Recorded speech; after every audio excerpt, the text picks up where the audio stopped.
Bonjour tout le monde, bienvenue au Bracket Show. Donc, Bruno en direct de la troisième journée à Kung-Fu et je suis présentement accompagné de Christophe. Bonjour Christophe. Bonjour, Ça va bien, oui? je vais très bien. Parfait. Avant de commencer par rapport au sujet, peut-être nous parler un peu de toi, qu'est-ce que tu fais? Alors, je m'appelle Christophe Villeneuve, je suis consultant architecte pour l'entreprise Atos Service Open Source. Et là, pour cette journée de Kung Fu, eh bien, je me suis dit que il n'y a pas de thématique précise, mais j'avais envie de parler de sécurité, parce que la sécurité, c'est quelque chose d'important.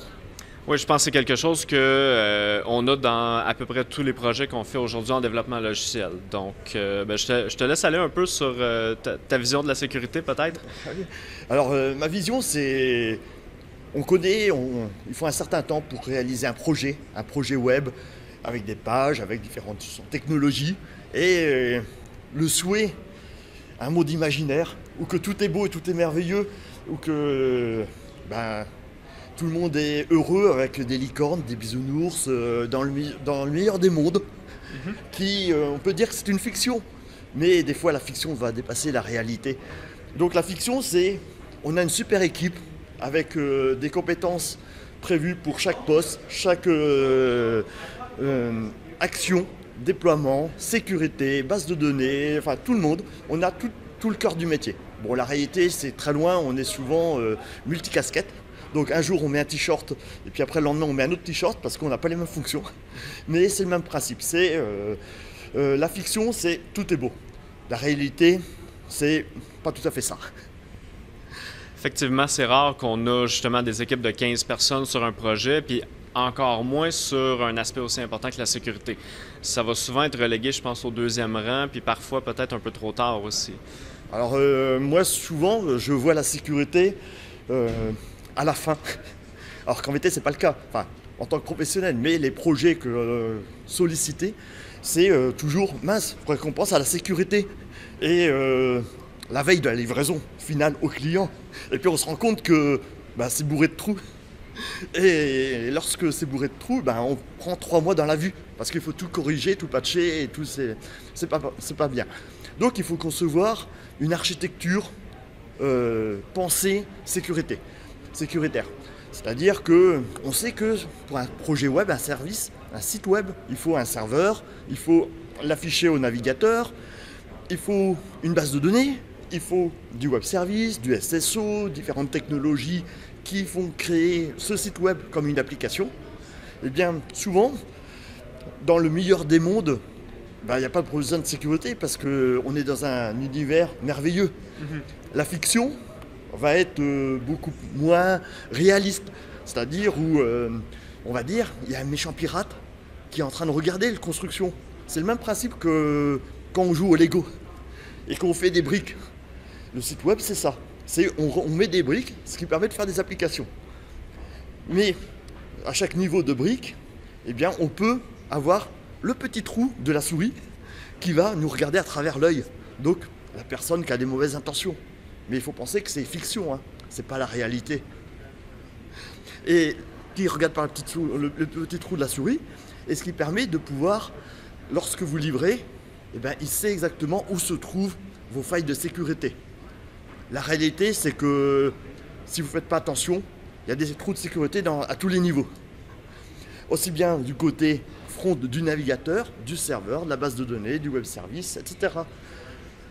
Mais ça, c'est pour le site web. On ne fait que du site web, bien entendu. Mais là, on pourrait penser aux gens qui s'en vont de plus en plus vers les déploiements puis les différentes plateformes vers le cloud. Faut pas penser que parce qu'on se cache derrière un serveur de, par exemple, Azure ou Amazon, qu'on est plus protégé. Alors, non, pas du tout. Le site web, c'est une chose. On peut le garder en local. Donc, quand on le garde en local, personne ne peut y accéder. Donc là, on est à peu près sécurisé. Mais lorsqu'on le met ailleurs, disponible à tous les internautes, à tous les utilisateurs d'Internet, la réalité, c'est qu'on ouvre des portes supplémentaires à l'accès au contenu, mais à l'accès aux personnes qui ont des mauvaises intentions. Les mauvaises intentions, ça veut dire qu'ils vont vous voler votre business. Parce que eux, ils aiment bien aller dans ces endroits pour récupérer de la nourriture, parce que eux c'est de la nourriture, et après ils vont pouvoir le commercialiser. Donc pour eux, ça leur fait du business. Nous, le but c'est de faire un site sécurisé, protégé et cloisonné. Et lorsqu'on parle de cloud, d'objets connectés, eh bien il y a tous les problèmes de transmission, d'envoi de données. Si c'est pas sécurisé, si c'est pas protégé, eh bien c'est open bar.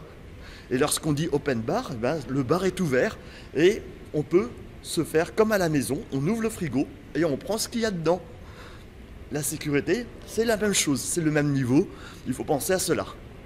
Donc, ça serait quoi justement l'approche à avoir si on veut vraiment mettre l'emphase sur la sécurité, considérant qu'on n'a pas nécessairement, comme on disait tantôt, une équipe de 15 développeurs qui est prête à se consacrer à ça?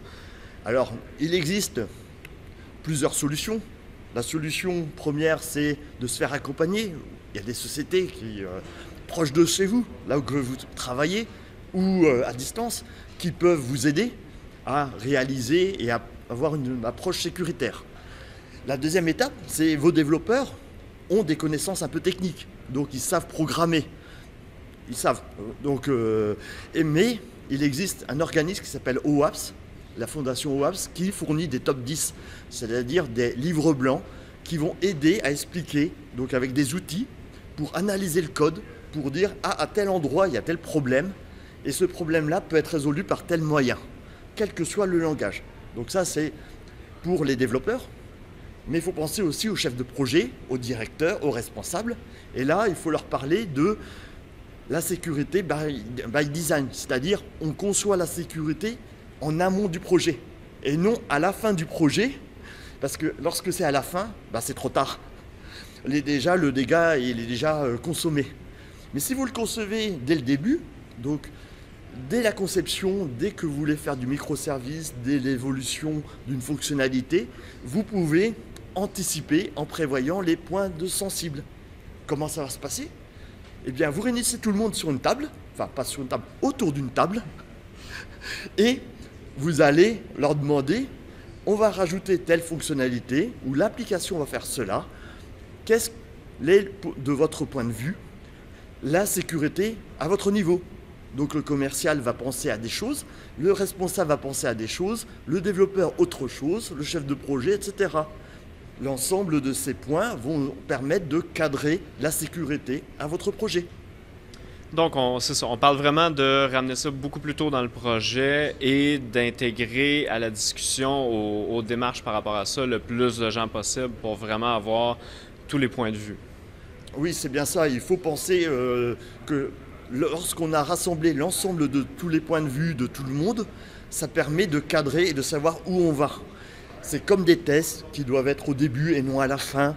Ce sont des bonnes pratiques qu'on essaie de parler, de mettre en avant pour, je pense que tous ceux qui sont conscients, qui font du web, pensent qu'il faut penser sécurité de plus en plus et on ne peut pas y échapper. Et qui dit ne pas y échapper, il faut anticiper. Et l'anticipation, il faut le faire dès le début. Sinon, après, vous pouvez appeler des plateformes spécialisées de bug bounty, des plateformes dédiées qui vont faire des tests bien avancés parce que vous n'avez pas prévu en amont. Donc, c'est votre choix. C'est un choix utilisateur, un choix d'entreprise ou un choix de conception. Et pour moi, ma vision, c'est qu'il faut le prévoir dès le début et non à la fin. Excellent. Donc, ça conclut l'entrevue pour aujourd'hui sur la sécurité. Merci beaucoup, Christophe. Merci à vous. À bientôt. Oui. Merci. Et donc, on vous invite évidemment à suivre la chaîne YouTube ou la page Facebook du Bracket Show pour avoir d'autres entrevues qu'on a fait à Kung Fu. Merci beaucoup.